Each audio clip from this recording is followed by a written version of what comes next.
Okay, somebody say something. This is very, very uncomfortable.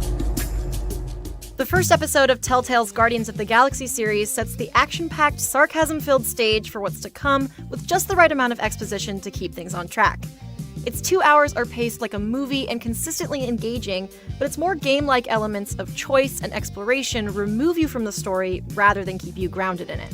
The episode starts strong, immediately diving into some action. The Guardians get a call from the Nova Corps who need help fighting Thanos. Soon enough, their ship is crashing and they stumble into battle.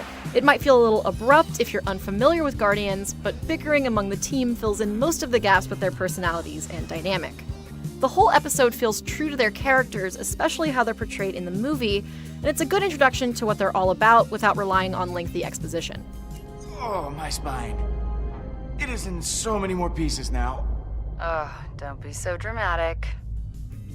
Before the actual fight begins, though, you first find the Nova Corps completely decimated by Thanos, and you have to do some exploring to figure things out.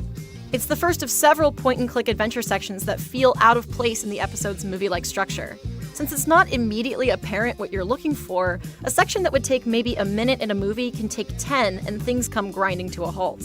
It almost feels as if your participation is just the episode checking to make sure you're paying attention when it was doing a fine job of being interesting on its own.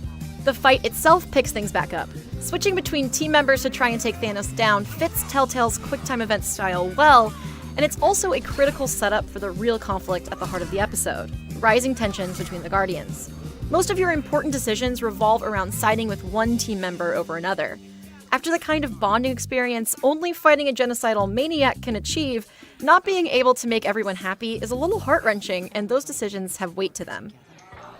Honestly, we all stay because of you, Peter.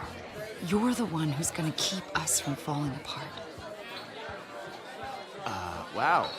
Yeah, no pressure. Less important dialogue choices can reveal some backstory, but a lot of them can get confusing when Star-Lord has such an established personality.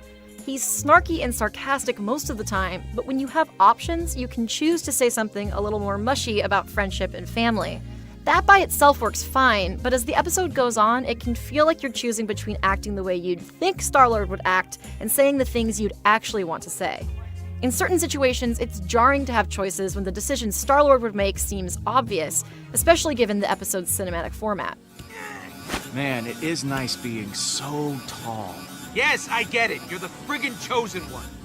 Toward the end, the episode has one majorly important decision, but I was only able to experience one of the two options. When I replayed it to see what would change, the only scene that was really different had no sound. It's the only bug I encountered, but its timing was more than inconvenient.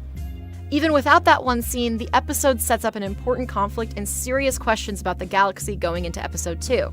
Some more gamey elements can take you out of the experience a bit, but this is also a compelling introduction to the series that captures the unique charms of the Guardians.